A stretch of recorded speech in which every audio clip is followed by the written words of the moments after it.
Bien, alors merci d'être tous ici présents aujourd'hui. Alors, l'objectif de cet atelier, vous l'avez vu, s'appelle « Vous avez un besoin, d'autres ont les solutions » et vice-versa. L'idée de l'atelier, c'est de vous apprendre à travailler différemment. Et c'est l'idée de vous montrer que par rapport à des modes de travail traditionnels, on peut arriver à solutionner des problèmes sur la base de projets dans l'entreprise ou de territoires ou de groupements d'intérêt collectif en abordant ces sujets de façon un petit peu différente. L'atelier se base sur la notion de flux. Alors, vous l'avez vu dans l'invitation, on vous demandait de réfléchir à un flux qui, aujourd'hui, vous posait problème dans votre structure. Un flux, c'est quoi? Un flux, c'est tout ce qui rentre ou ce qui sort. Là, en l'occurrence, c'est une entreprise, mais d'une entité économique. Ce flux, ça peut être traditionnellement, on a l'habitude de parler des déchets, de l'eau, de l'énergie, de la matière première. Mais ça peut être aussi, si on raisonne en termes de flux entrant et flux sortant, ça peut être un besoin en compétences, ça peut être un besoin en infrastructure, ça peut être un besoin, pourquoi pas, en collaboration avec une autre entreprise sur un sujet en particulier. Et puis l'offre, ça va être l'inverse. C'est je vais avoir une compétence, par exemple, en temps partagé à partager avec une autre entreprise. Je produis de l'énergie, mais que je pourrais très bien, à une certaine heure de la journée, céder à une autre entreprise. J'ai dans mes process de production de l'eau chaude que je suis obligé de refroidir avant de relarguer dans le milieu naturel. Peut-être que cette eau chaude, avant de la refroidir, elle peut intéresser un autre acteur économique qui pourrait la récupérer, etc. etc. Traditionnellement, on traduit ça, on résume ça sous l'exemple type qui est les déchets des uns deviennent les ressources des autres. Mais ça prend d'autres illustrations sur les territoires et dans les entreprises, comme on va le voir juste après. Lorsque c'est mis en place sur des territoires, on appelle ça des démarches d'écologie industrielle et territoriale. Alors en PACA, on a de nombreux exemples. Vous avez ici certains acteurs qui sont présents dans la salle. Il y en a deux groupes qui vont prendre la parole maintenant. Vous avez également dans la salle mes collègues des CCI de PACA. Donc je vois Bénédicte El-Boudali de la CCI Nice qui co-anime avec moi, Alexandra Rego de la CCI de Marseille qui est ici, Anna Kulèche de la CCI Nice qui est là-bas également. Je la cherche, je ne la vois pas. Où elle est là. Aurélie Levé de la CCI du Var. Et puis vous pouvez retrouver sur notre stand également d'autres collègues des autres CCI qui animent ces démarches-là. C'est-à-dire que ce que vous allez vivre aujourd'hui, vous pouvez très bien le reproduire sur vos territoires. Concrètement, qu'est-ce qui se passe sur certains territoires? Pour commencer, je vais vous montrer un témoignage.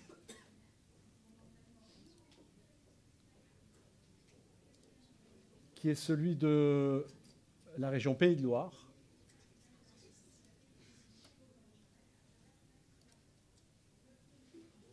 Voilà, ça démarre plus. Alors. Une démarche d'écologie industrielle et territoriale consiste à faciliter les coopérations entre les entreprises d'un même secteur géographique. Aujourd'hui, de nombreuses démarches d'écologie industrielle voient le jour et se développent en Pays de Loire. La première étape est de fédérer autour de la démarche tous les partenaires qui accompagnent. C'est pas grave, hein, vous écoutez, ça vous permet de bien comprendre. Un petit souci. Pour recenser ses offres et demandes. La troisième étape est d'entrer les données fournies dans le logiciel actif, qui permet de cartographier les entreprises. Ça va arriver, hein, vous inquiétez pas. Et demandes pour détecter les synergies possibles. Ça marchait tout à l'heure. La quatrième étape est d'organiser des rencontres collectives d'entreprises pour leur permettre de faire connaissance et de mettre en œuvre les synergies collectives détectées. Ces rencontres sont animées conjointement avec tous les partenaires. Vous pouvez nous mettre ça à l'écran? Parce que manifestement... On a connu un accroissement important des dons alimentaires, notamment. Ouais, on va mettre ça à l'écran, ça marche pas. Et on s'est retrouvé face à un problème de capacité de stockage, puisque nos chambres froides étaient Pendant la vidéo qui va venir très vite, je vais distribuer des post-it et vous allez déjà commencer à réfléchir à des flux sur Donc la lesquels... solution qui a été proposée, ça a été de me rapprocher d'une GAEC, la GAEC Pôle, qui a très rapidement et je dirais de manière naturelle répondu positivement à notre demande. Étant donné que le chambre froide ne fait pas partie de la compagnie, la solution était de céder, de proposer à l'interlocuteur des frigos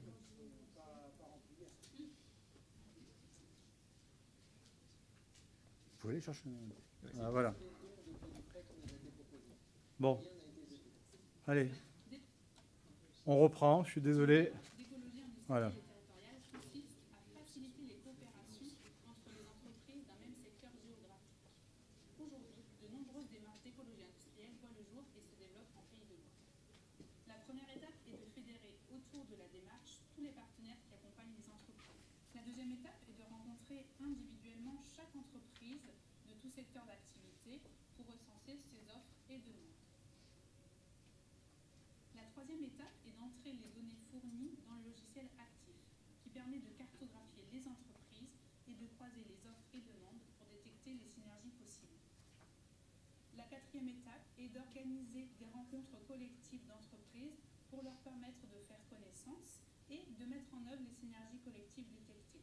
Ces rencontres sont animées conjointement avec tous les partenaires.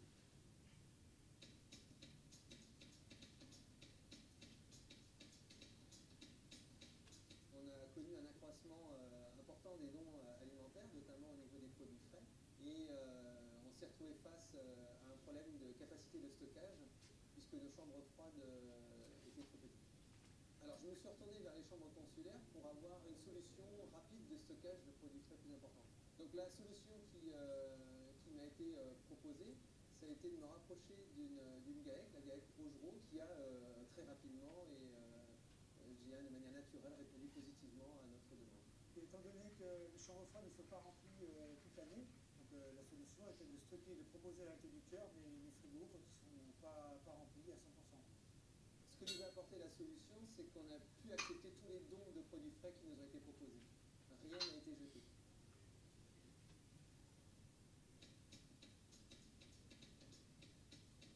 Nous avions des questionnements sur les formations des personnels, sur la formation de base, telles que conducteurs d'engins, les habilitations électriques, ou encore les sauveteurs secouristes du travail, des formations qui étaient faites ou pas dans chacune des entreprises.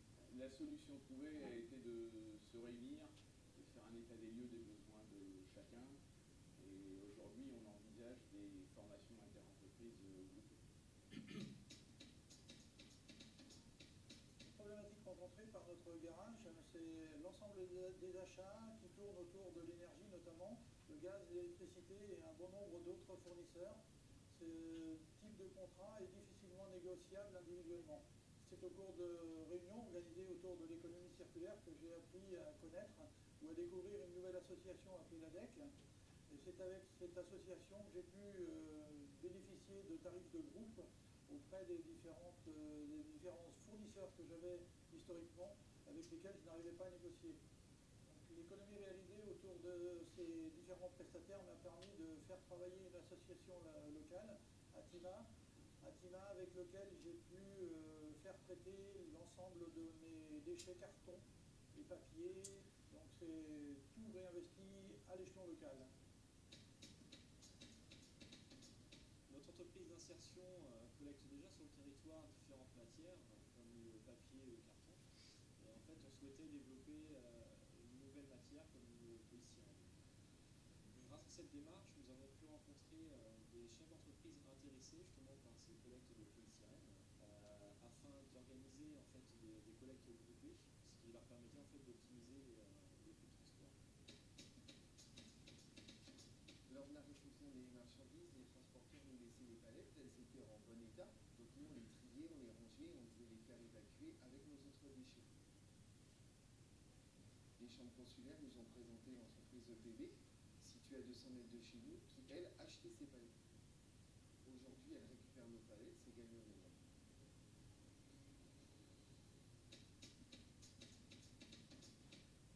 Eh ben, vous commencez quand? Commencez maintenant. Voilà. Donc là, vous avez eu des exemples de ce qui se passe en Pays de Loire. Maintenant, je vais laisser la parole à des acteurs de notre région, PACA. C'est bon, ça marche, c'est parfait. Qui vont venir témoigner de démarches similaires qui ont été mises en place. D'accord. Quand ça ne veut pas. Sur notre territoire. Donc, je vais appeler la société Arkema. Alors, il va y avoir marqué Lilian Foissac, mais vous allez voir qu'il n'est pas tout seul. Et en 5 minutes, ils vont nous expliquer, ce qui me laissera le temps de mettre à l'écran ce que je dois mettre à l'écran, si j'y arrive. Quelle démarche, eux, de leur côté, qu'ils ont mis en œuvre.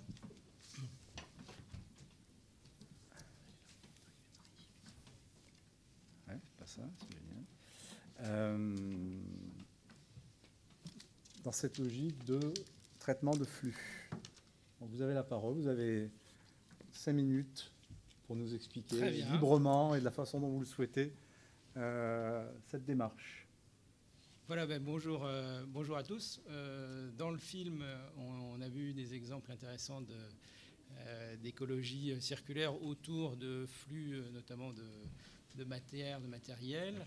Ce qu'on va développer un petit peu plus en 5 minutes, puisqu'on a le temps est compté, c'est l'expérience qu'on a fait au sein d'une association, donc LEHV, les entreprises de la vallée de l'Uvonne, qui est active sur l'est de Marseille, et pour lesquels on est inscrit dans un programme qui est le programme MEDECI en collaboration donc avec la CCI, le financement de l'ADEME et de la région, sur effectivement donc des problématiques d'écologie territoriale.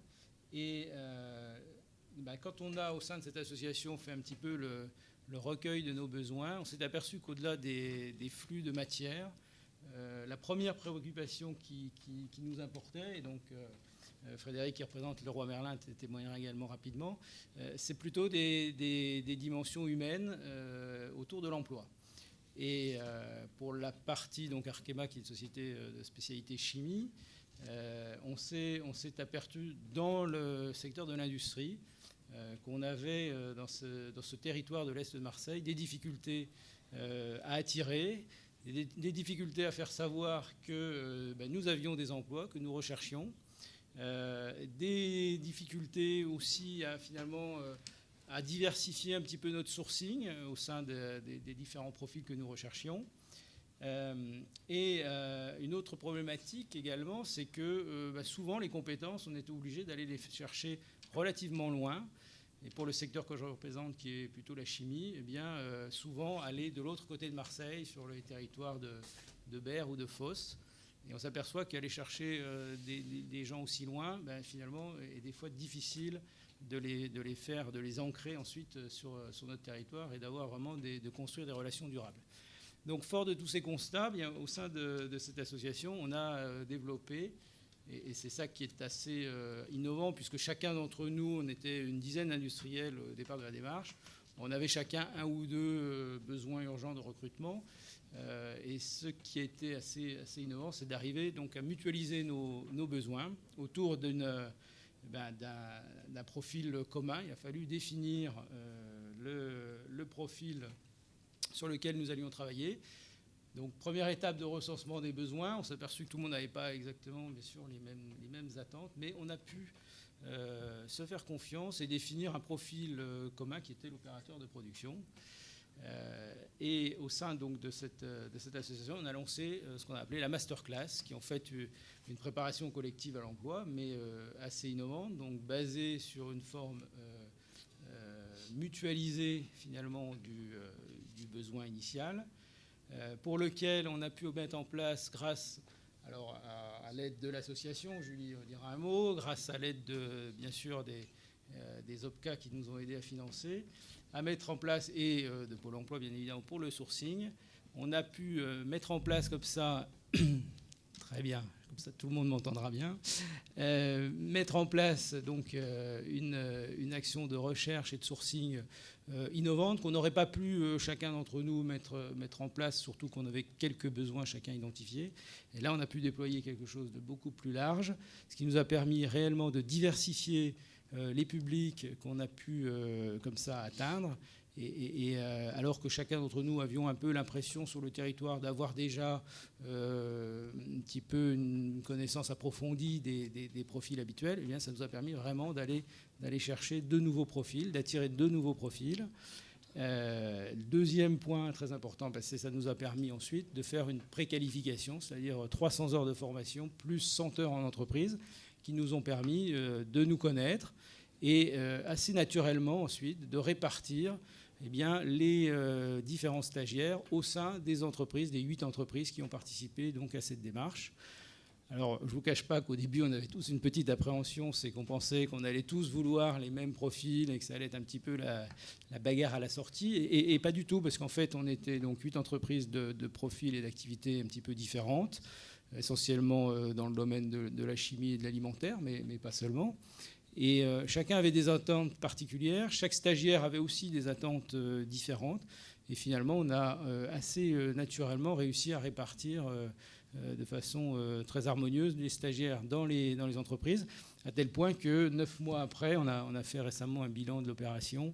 On a encore plus de 70% des stagiaires qui ont intégré donc, les entreprises de façon durable, soit en CDI, soit en formation complémentaire d'alternance, puisque l'objectif, quand on mutualise comme ça ses besoins, c'est d'arriver à définir une base minimale commune. Et sur cette base-là, certaines entreprises avaient des besoins complémentaires qu'elles ont pu compléter par de la formation en alternance. Alors vous Voilà. êtes à 5 minutes. Eh bien, je vais laisser 1 minute voilà. pour conclure. Allez, 2 parce minutes que de rab chacun. je suis bavard, mais il fallait replacer un peu. Ça a été la première expérience donc, de cette association dans le domaine de l'industrie.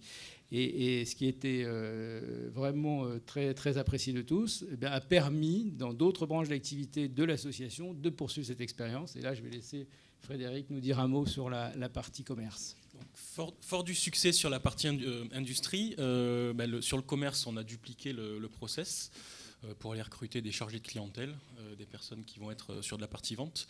Donc même process, même déroulé, en intégrant une dimension supplémentaire sur les entreprises où on a participé à la formation.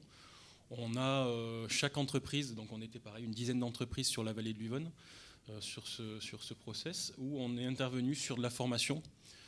Donc concrètement, on a été mettre en place dans le stage ce que nous on attend dans nos entreprises pour avoir du coup des personnes qui sont, dès qu'elles arrivent dans les entreprises après le stage, elles sont opérationnelles. Et ça c'est appréciable parce que ça permet comme ça d'avoir des gens qui sont tout de suite en lien avec le client et en lien avec l'activité. Et deuxième chose importante pour nous, ça a permis sur les 10 entreprises de secteurs aussi un petit peu différents de se rendre compte que la méthode de recrutement, les process, on s'était enrichi et ça a permis comme ça d'aller plus loin et de nous perfectionner sur du recrutement. Merci. Non ? C'est génial.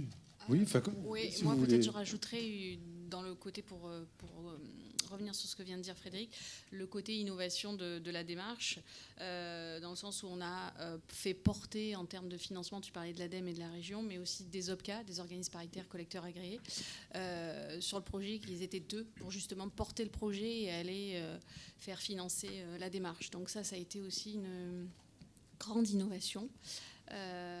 Voilà. Et puis en termes effectivement on va dire de projet en amont, la démarche aussi d'aller convaincre les entreprises que seul c'est bien, mais à plusieurs, pouvoir mutualiser effectivement leurs ressources humaines était un grand défi de demain et que c'était possible. Et justement pour diversifier le sourcing, toutes les méthodes de recrutement, il fallait être à plusieurs et que c'était vraiment un gage d'efficacité derrière et d'emploi pour notre territoire.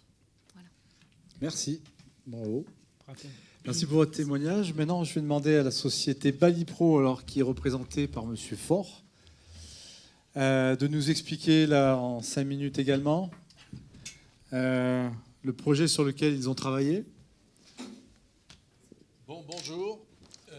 Alors peut-être la société Balipro, pour ceux qui ne connaissent pas, c'est une société qui fabrique des cônes de signalisation. Voilà. Un cône étant l'objet que vous voyez ici à l'écran. Alors j'accompagne cette... Par contre, il faut parler dans le micro, Monsieur Faure. La coïncidence veut que moi aussi, j'étais Arkema. Je ne le suis plus depuis un certain temps et ça n'étonne personne. Je m'occupais à l'époque de développement économique régional dans le contexte d'une action que nous menions. Et de ce fait, j'ai été impliqué dans pas mal de choses dans la région.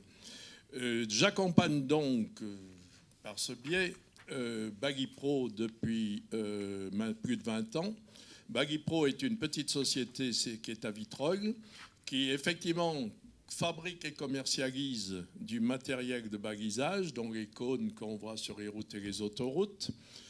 Ce matériel, bon, le PVC arrive dans une boîte à Lyon où sont les moules de Bagipro. On injecte, après ça vient à Vitrolles et à Vitrolles on fait tout le traitement de surface. Bagipro aurait très bien pu vivre parce qu'ils sont bien implantés sur le marché français, tout au moins dans le Nord. Puisqu'on va parler de flux, je tenais à dire cette petite phrase.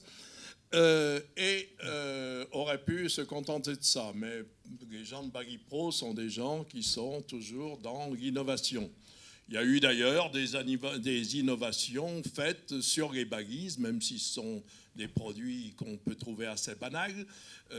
Une prise de maintien des baguises qui permet de meilleure manutention et un brevet qui s'appelle Footlight, qui permet de voir les baguises la nuit quand elles sont renversées, ce qui améliore la sécurité pour les usagers et surtout pour les motards.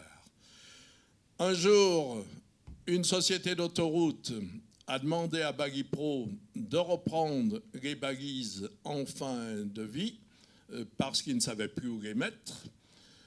Bagipro a accepté parce qu'ils ont beaucoup d'espace sur leur terrain de Vitrolles et s'est posé la question, qu'est-ce que je fais de ces baguises? Premier réflexe, une décharge autorisée. Deuxième réflexe, j'essaye de faire un traitement de surface. Traitement de surface, je ne vais pas rentrer dans les détails, mais vous pouvez concevoir que c'est quand même assez manuel, très bricoleur, etc. D'où la décision qui a été prise il y a 4 ans et qui a été possible grâce à l'ADEME et à la région, c'est de faire un cône semi-recyclé. Là-bas, on broie les plastiques, on les lave, on les transforme. On fait la base d'une baguise avec le recyclé. On continue à faire l'espace tronconique avec du vierge et on obtient une baguise recyclée coûtant 10 à 15% de moins que la baguise. Donc on est vraiment dans le cadre d'une économie circulaire, c'est-à-dire que Bagipro peut dire à ses clients « Je te vends des baguises, mais je te reprends ces baguises et derrière j'en referai d'autres baguises qui auront le même usage, même si le pied est noir au lieu d'être rouge, mais comme dans les autoroutes on n'est pas raciste, il n'y a pas de problème ». Donc, voilà la démarche qu'a fait Bagipro, qui est le seul à l'avoir fait. Et je dirais, puisqu'on parle de flux, on peut que regretter une chose, c'est que ce flux, il est national, il est plutôt orienté vers les sociétés, il n'y a pas que les sociétés d'autoroutes, il y a aussi les boîtes de travaux publics, il y a les ponts et chaussées. Mais en termes d'autoroute, qui est quand même un très gros marché, c'est beaucoup orienté vers les autoroutes du nord de la France et pas du tout du sud. Donc, si on veut que notre économie circulaire fonctionne vraiment, eh ben, il va falloir, je ne sais pas s'il y a un représentant ici de Vinci, que nous décidions, les sociétés d'autoroutes du sud de la France, à prendre ces produits. De ce fait, la société a changé sa stratégie, qui était, enfin, pas changé, mais a fait évoluer cette stratégie, qui était la production des baguises. Et maintenant, ils sont à fond sur cette stratégie de recyclage. Et ils attaquent un nouveau projet, toujours avec l'aide de l'ADEME et de la région, que je tiens à remercier ici, avec les séparateurs de voies. Ça veut dire que tout ce que vous voyez comme balisage sur les autoroutes risque un jour d'être recyclé à Vitrolles, chez nous. Voilà, je vous remercie. Vous êtes en plus dans le timing. J'ai pas mis mes 5 minutes. Vous êtes à 4 minutes 44, 45, 46, 47. Merci de votre attention. Bravo. Alors maintenant, puisque c'est un atelier qui... Ce jeu collaboratif, vous pouvez rester là, vous pouvez faire ce que vous voulez. L'idée maintenant, c'est, il va nous rester à peu près 1 heure, c'est de mettre en expérimentation les démarches qu'on vient de voir actuellement. Donc on va vous proposer de travailler en ce qu'on appelle un Pro-Action Café. Alors c'est quoi? C'est tout simplement que cet après-midi dans la salle, vous êtes 20 à peu près. Parmi vous, il y a 1/4 de porteurs de projet et il y a 3/4 de consultants. Quand vous vous êtes inscrit, on vous a demandé, c'est le thème de l'atelier, de réfléchir sur une problématique de flux. On a vu les flux, c'est très large. Ce n'est pas nécessairement de la matière, mais qui vous interrogez, vous posez problème dans la structure dans laquelle vous êtes. Vous allez maintenant, alors je crois que Bénédicte avait commencé, vous avez à votre disposition des post-it qu'on va vous faire circuler avec des stylos. Et vous allez pouvoir chacun noter une problématique de flux qui vous interroge. Donc, si certains veulent bien faire passer le matériel. Alors, vous allez chacun noter sur un post-it une problématique de flux. Vous allez venir la coller sur le mur des marchés. Vous êtes 20, on va sélectionner 4 projets. Premier arrivé, premier servi. C'est-à-dire que les 4 premiers qui vont se lever, vous ne vous battez pas quand même, pour venir coller leur idée sur le mur des marchés, ce sera les 4 idées qui seront traitées par la suite par le groupe. Comment ça va s'organiser? Chacun des porteurs de projet partira ensuite sur chacune des feuilles qui sont disposées un petit peu partout sur les murs. Et chacun des porteurs de projet va être accompagné par le reste des personnes dans la salle qui vont devenir des consultants et qui, au travers de 3 questions qui vont être posées, vont l'aider à accoucher de son projet. Voilà. Chacune des questions sera traitée en 15-20 minutes selon le timing qui va nous rester. Et à la fin, on se retrouvera ici, en plénière, pour échanger sur ce qu'il en est ressorti, qu'est devenu le projet, qu'est-ce que vous avez appris, qu'est-ce que vous retenez, qu'est-ce que vous allez faire maintenant.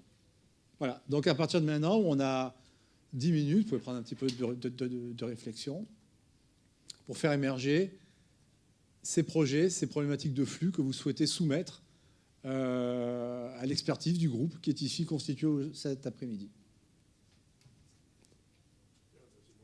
Allez, monsieur Faure, allez-y, c'est parti. Alors, ce qu'on va faire, c'est que vous allez énoncer à voix haute ce que vous avez écrit sur le post-it. Oui, je quitte la casquette Baggy Pro pour en prendre une autre qui est celle d'Authentique Provence. C'est une marque collective que nous avons lancée avec des industriels de la cosmétique. Et l'idée, c'est de valoriser depuis le végétal jusqu'au produit fini. Donc, une autre idée qui commence à se faire jour, puisqu'on a 2 exemples que nous faisons, c'est de prendre des déchets végétaux ou des végétaux qui ne sont pas utilisés par d'autres et d'en faire des ingrédients cosmétiques. Je cite juste un exemple, l'huile d'olive trop acide pour l'alimentaire. Alors ça, vous en parlerez. Servir. Là, vous allez trop loin. Là, vous commencez déjà à déborder sur la du travail. Je savais que j'étais bavard. Ah, mais vous êtes bavard, je vous ai repéré là maintenant. Donc c'est bon. Ça, on en traitera dans l'atelier. Alors, est-ce qu'il y a un deuxième flux, une deuxième problématique?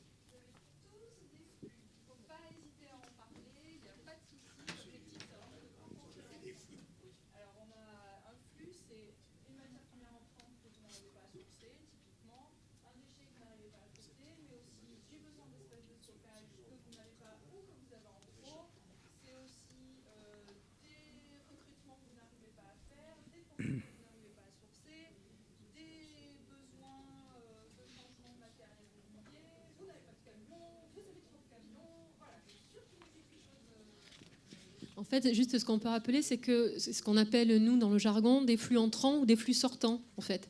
Donc ça veut dire, en d'autres termes, que c'est soit une offre, quelque chose que vous avez besoin d'évacuer, ou un local que vous pouvez partager. Voilà, on est soit dans le don ou le prêt ou la mutualisation. Donc ça, c'est quelque chose, en fait, un flux, on va appeler sortant, mais un flux entrant, c'est un besoin, vous faites un achat, et vous pensez peut-être que vous pouvez mutualiser avec votre voisin, ou un achat de prestations de services aussi, où c'est trop cher, donc peut-être mutualiser, peut-être pas le produit, mais le transport en lui-même. Ou alors vous êtes trop petit et vous n'arrivez pas à toucher les vendeurs parce qu'ils trouvent que le volume qui vous intéresse, eux ne les intéressent pas, vous êtes trop gros par rapport à... Façon de parler, bien sûr.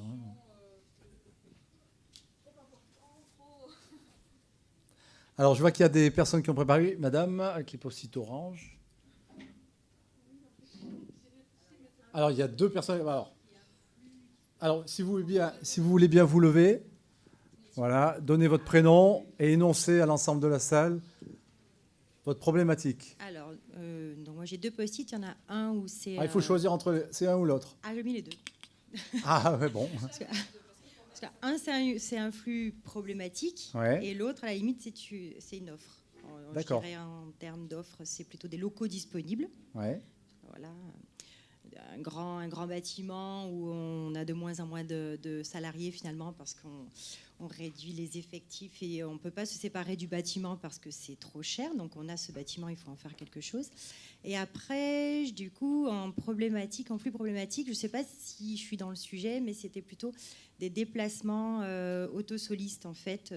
Voilà, donc comment essayer de pallier à ce flux qui est problématique quand on a un parking qui est limité. Dans le 14e arrondissement de Marseille. C'est important pour la mobilité. Alors, vu que vous êtes un porteur de projet pour 2 projets, on verra si, lorsque vous en choisirez un des 2, le deuxième veut bien être porté par une autre personne dans la salle qui n'a pas de projet. Et un autre flux. Alors, notre flux... Oui, bonjour. Alors, nous, on a une problématique d'étuvage. Votre prénom, s'il vous plaît? Delphine. Delphine. Dans une de nos usines, donc on étuve le riz et on ne sait pas quoi faire de l'eau usée. Et donc ça nous coûte très cher de le faire enlever aujourd'hui et on cherche une solution pour le recycler ou en faire quelque chose, en tout cas, de manière optimisée et durable surtout.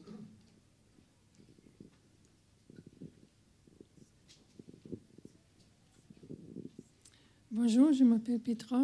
Nous avons créé une petite entreprise, mon mari et moi, et on vend de petits plats, des coquillages pour le midi. Donc, ce sont généralement des huîtres avec un peu de pain et beurre et du citron et vinaigre. Et on a réfléchi comment on peut assurer que les assiettes plastiques et fourchettes, etc., ils vont après dans le bon circuit de recyclage. D'accord.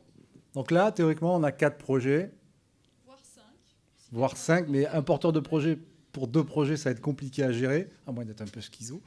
Donc, on va demander à la dame qui a proposé les 2 premiers projets. Vous êtes madame? Vous êtes votre prénom? Laetitia. D'accord. De faire un choix entre les 2. Donc ça va être lequel?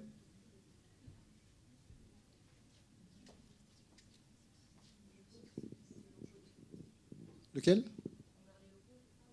La problématique de locaux? Allez, c'est parti. Donc on va regarder les locaux. Hop, celui-là. Si on avait plus de temps, on pourrait le traiter, mais là, ça ne va pas être possible.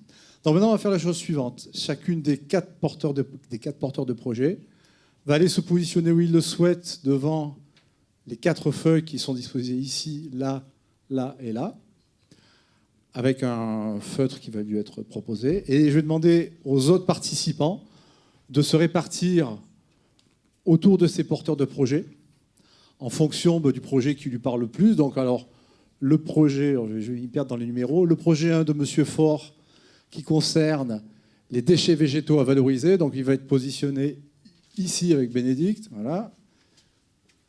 Tac. Le projet numéro de l'étuvage, la problématique d'étuvage, c'est ici. Voilà. Ensuite, la problématique de locaux disponibles, Laetitia, on va les positionner. Vous voulez aller où? Allez, là-bas. Au soleil. Voilà. Et le dernier groupe qui reste, donc c'est la problématique d'assiette. C'est ça, hein? Voilà. On va le positionner là-bas. Voilà. Donc maintenant, les autres participants, grosso modo, ça doit faire des groupes d'à peu près 4-5 personnes. Vous vous répartissez, ou comme vous le souhaitez, autour des porteurs de projet. Et on va vous poser une première question. Alors la première question qu'on va vous poser, c'est celle qui va s'afficher, qui est la suivante. Quelle est la question derrière la question qui est posée par le porteur de projet, ou derrière son projet. Voilà. Les consultants, votre rôle pendant ce temps-là, ça va être d'aider le porteur de projet à répondre à cette question. Pendant 10 minutes, vous allez le questionner. Vous allez lui tirer les vers du nez. Avec bienveillance, avec écoute. L'idée, c'est de ne pas proposer de solution. C'est-à-dire que pendant les 10 premières minutes, même si c'est très, très tentant, on ne va pas dire bon, « moi je ferai ci, moi je ferai ça ». Non, vous l'obligez à se poser des questions, vous l'obligez à décortiquer son projet. Dans les 5 minutes restantes, vous partagerez avec lui, dans ce cas-là, vos expériences, vous partagerez des suggestions et des conseils. Mais surtout, vous ne donnez pas de solution. Voilà. Vous avez 10 minutes, on va dire un quart d'heure. Allez, 15 minutes. On vous laisse travailler tranquillement. On va passer parmi vous pour vous aider, pour vous aiguiller. La règle de base pour les consultants, c'est gentillesse, précision. On s'étonne, on essaie de voir plus loin. Vous, les chaises, vous pouvez les bouger. Vous prenez les chaises, vous les mettez autour, de façon à vous asseoir si vous le souhaitez. Si vous voulez rester debout, vous restez debout. Voilà. Et à partir de maintenant, je me tais, je vous laisse travailler. Vous avez 15 minutes. On se retrouve à 16h.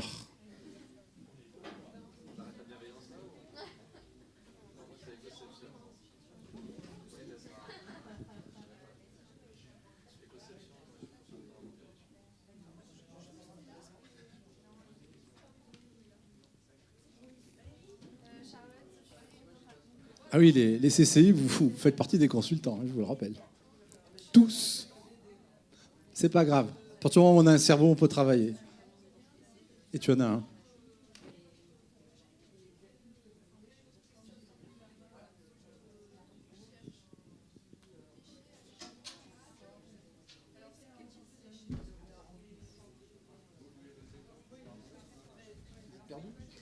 Alors, il faudrait essayer de se répartir aussi. Oui, mais après, il faudra tourner de toute façon.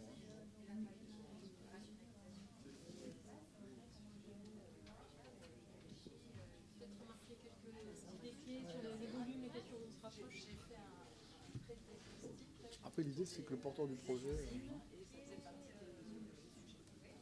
Les volumes, tu as une idée Alors ça, non. Je suis incapable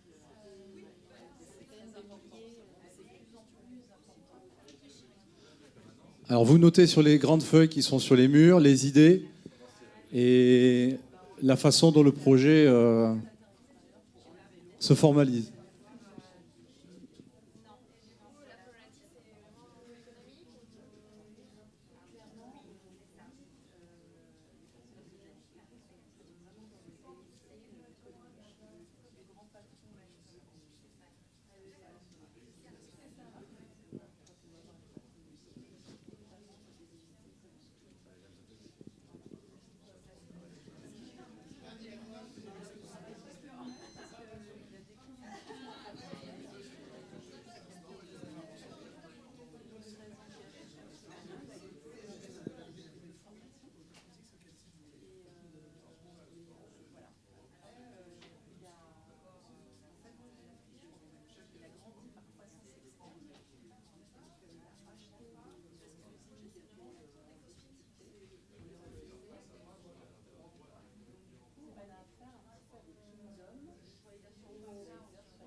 Ça, c'est une bonne question. Ouais.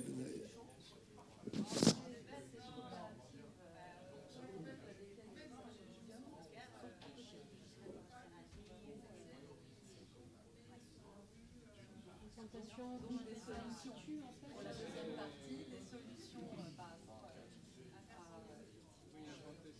ça pourrait, sachant que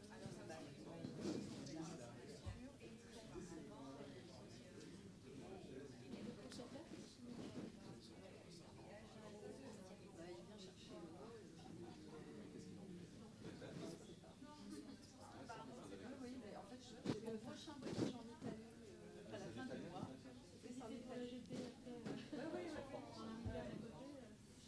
Oui, bah là, en l'occurrence, ils sont dans la vallée du Pô. Vous avez le Pô qui est juste. C'est très bienveillant. Oui, non, tout est négatif. J'ai pas compris la problématique C'est par rapport à ça. Vous avez commencé à aborder la solution en parlant d'agriculture. De servir l'agriculture. Sachant que oui, ça peut être opportune si ça marche. On est au milieu du champ.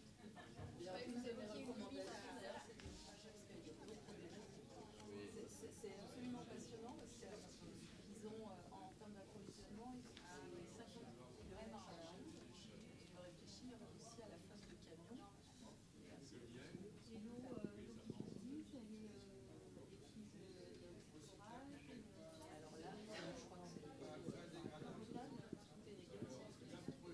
Je pense pas qu'ils utilisent l'eau du pont, là, pour le coup, ils l'utilisent c'est sûr. Il y a quand même une part de management de l'eau. Par contre, pour l'étubage, c'est de l'eau potable. Il y a une question de qualité.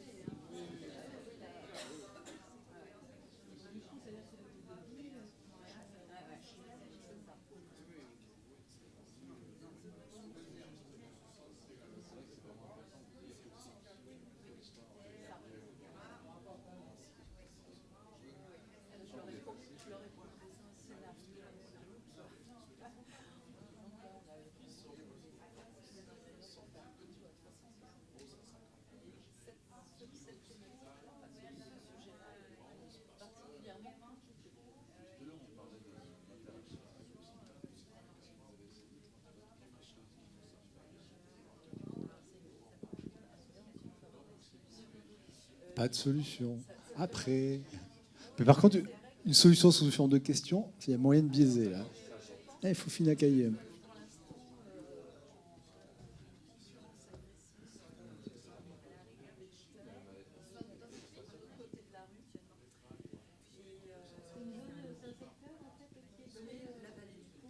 Ça, c'est un point important qu'il faut noter, c'est qu'il y a une problématique de concurrence. C'est-à-dire que mon voisin, c'est un peu comme en Amérique du Sud, le voisin du voisin, il est l'ami.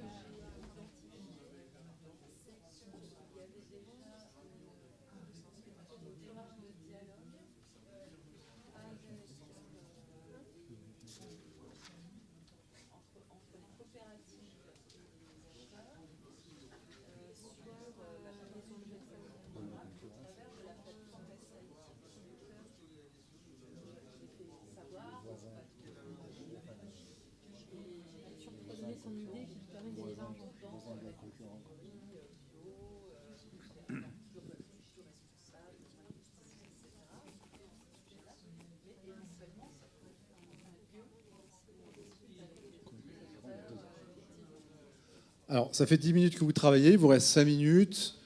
Là, vous lui avez bien tiré les verres du nez. Vous pouvez maintenant peut-être commencer à le conseiller, sans lui donner de solution.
Alors, il est 16 h.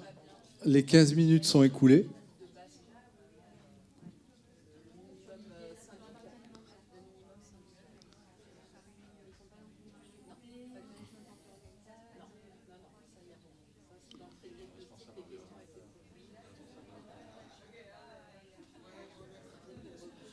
Alors, je vais vous demander votre attention à tous, s'il vous plaît. Allô, allô, allô. Voilà. Donc, le premier quart d'heure est écoulé. Même si vous avez encore plein de choses à vous raconter, vous allez vous séparer.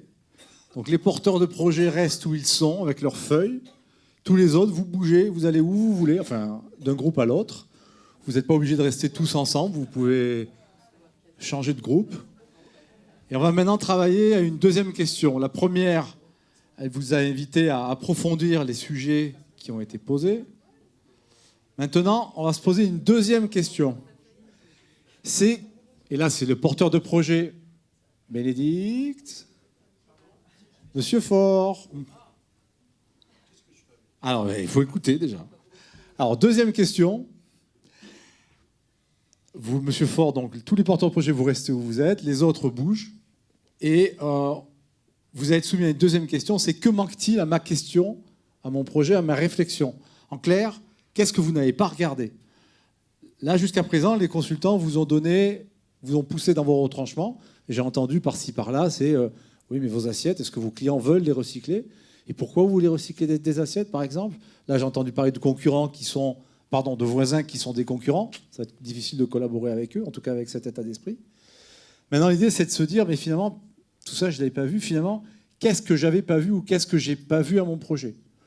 Donc là, chacun d'entre vous va se répartir à nouveau autour de chacun des porteurs de projet. Et le porteur de projet va essayer de formaliser justement ce qu'il n'avait pas vu.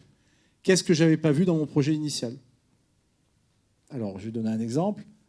Là-bas, par exemple, c'est moi, je veux recycler mes assiettes, mais est-ce que mes clients veulent recycler les assiettes? C'est quoi la volonté de mon client? Et ici, c'est, par exemple, j'invente, hein, mais je voudrais collaborer avec mes voisins, mais mes voisins, c'est mes concurrents. Donc, qu'est-ce que j'ai pas vu dans mon projet? Ou qu'est-ce que peut-être je peux être amené à imaginer différemment? Donc, je vous laisse 10 minutes, un quart d'heure à nouveau pour réfléchir à ça autour de ces questions-là. Voilà, donc vous pouvez vous repositionner comme vous le souhaitez autour de Laetitia, de Monsieur Faure, j'ai oublié votre prénom, Delphine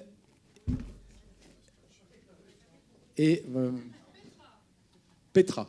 Voilà. Bénédicte, Alexandra, si vous voulez rester sur place, et Bénédicte, Alexandra et Anna. Si vous avez tourné, c'est parfait, très bien. L'essentiel, c'est que vous bougiez avec les groupes. Et on reprend 10 minutes, un quart d'heure. Donc on a jusqu'à 16h15. Pardon? Là, jusqu'à présent, alors,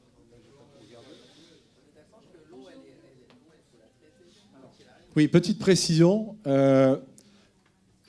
Petite précision, chacun des porteurs de projet va accueillir le groupe qui va arriver en lui résumant très rapidement ce qu'il a sur la feuille devant lui. C'est-à-dire qu'est-ce que le groupe précédent lui a fait accoucher sur son projet. En clair, voilà ce qu'on s'est dit précédemment. Mais vraiment en 2-3 minutes, histoire que ceux qui arrivent sachent un petit peu où ils mettent les pieds.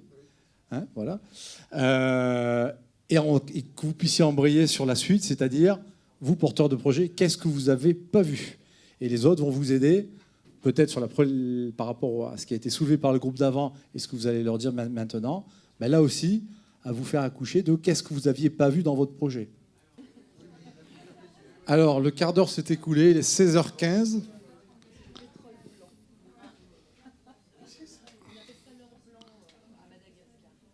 Bénédicte, Alexandra, Monsieur Faure. Allô, allô.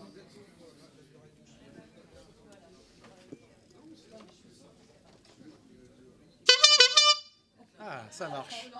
Je ne l'avais pas sorti celui-là encore. Voilà, la deuxième question est terminée. On va maintenant passer à la troisième question. Donc le principe est le même, le porteur de projet reste où il est. Et les autres, vous tournez, vous mélangez à nouveau comme vous le souhaitez. Pour la dernière question, et après ce sera terminé. La dernière question qui est la question 3 qu'on va vous poser. Alexandra.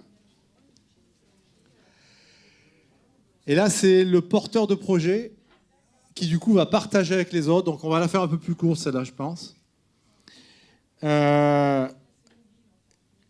fait, qu'est-ce que vous avez appris au cours de ces 2 premières questions sur votre projet? Finalement, vous êtes parti avec une idée en tête que vous avez mise sur un post-it. Qu'est-ce que vous avez appris? Qu'est-ce que vous avez vu que vous n'aviez pas vu? Quelles sont les prochaines étapes de votre projet? Et de quelle aide vais-je avoir besoin? Chose que j'ai découvert finalement au cours des 2 questions précédentes. Alors vous remélangez en essayant de faire des groupes à peu près équilibrés en termes d'effectifs.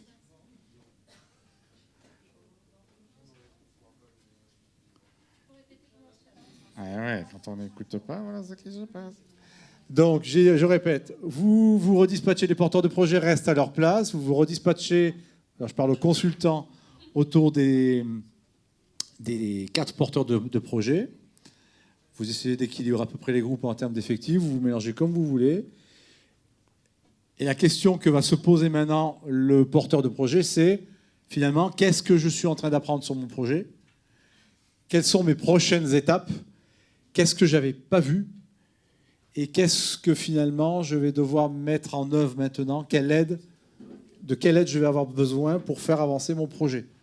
Sachant, je vous rappelle que vous êtes parti d'une idée griffonnée sur un post-it et que là, vous avez 15 consultants, plutôt jusqu'à présent 10, qui vous ont tiré les verres du nez, qui vous ont peut-être donné quelques pistes de réflexion, peut-être des résultats sans qu'on s'en aperçoive. Mais en tout cas, vous, dans votre tête, normalement, vous avez dû faire un petit peu du chemin et peut-être voir votre projet différemment. Là, l'idée, c'est justement, finalement, là, aujourd'hui, là, maintenant, où vous en êtes par rapport à tout à l'heure, par rapport à ce projet. Voilà, vous avez... C'est vous qui parlez. Par contre, les autres, vous pouvez l'aider. C'est pas interdit de l'aider, de l'interagir, de poser des questions derrière les questions et là aussi de lui tirer un petit peu les verres du nez. Voilà. Et vous pouvez vous asseoir, hein, comme ça a été dit au départ.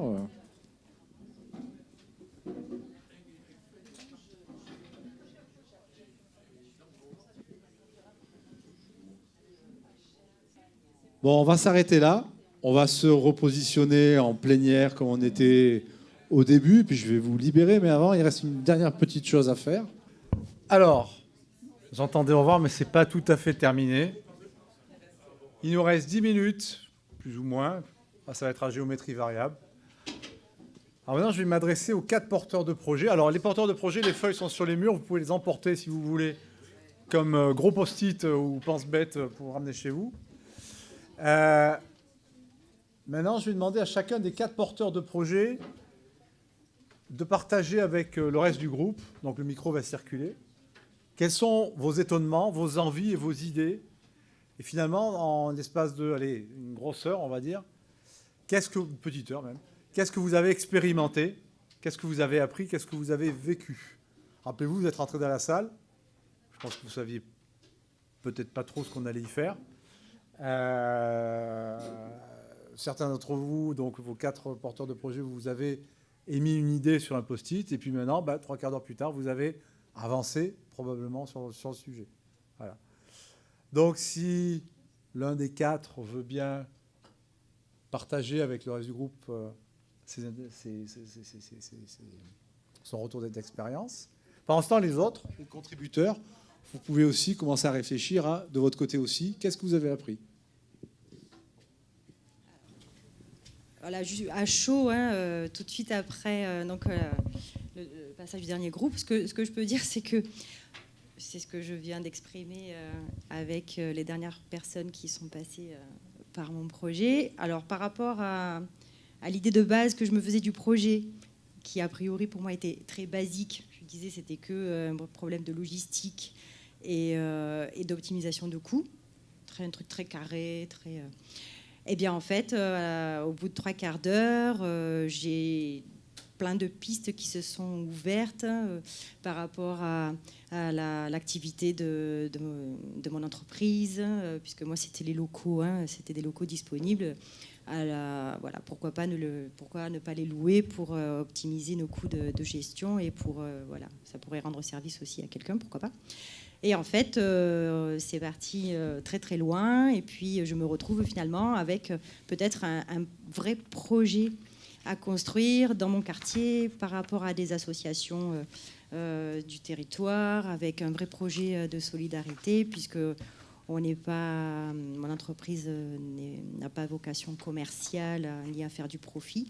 Et voilà, donc en fait, tout simplement, je me retrouve finalement avec quelque chose de très très simple. À la base, je pensais qu'il pouvait se résoudre assez facilement, puisque a priori, je pensais que c'était que de la logistique. Et finalement, je me retrouve avec beaucoup de travail en sortant de cet atelier, parce que je vais devoir rencontrer des gens, me sortir un peu de mon entreprise pour aller rencontrer des réseaux.